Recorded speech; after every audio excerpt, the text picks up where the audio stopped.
Seeing the bottom flood, it wasn't really a unique thing. Everybody had kind of seen different years where the water got along the side of the road, but to finally lose 54, that took us to a whole new level.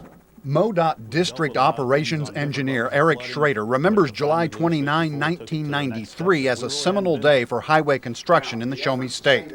That was the day MoDOT lost the battle to keep Highway 54 open through the Missouri River Valley.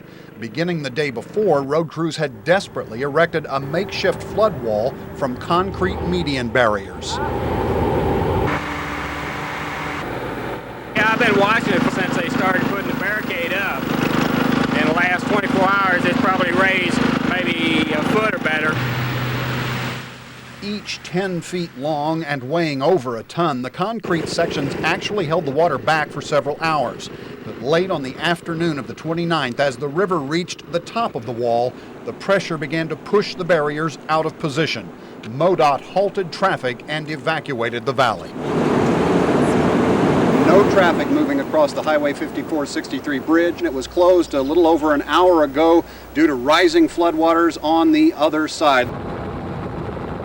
There was that discussion of what if we had tied the barrier together, or what if we had pinned it to the road. But also at that same time, you got to consider what's the risk if it fails.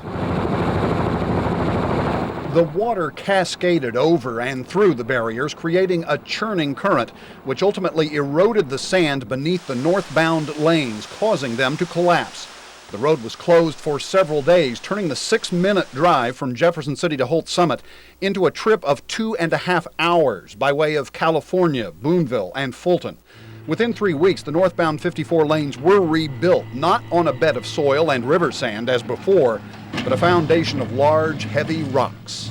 It took forever, it seemed like, hauling in load after load after load of rock to fill in the holes and get a solid foundation. But that's also bought us some insurance in the future. Under a similar type of event, having a different foundation, it would have a different outcome.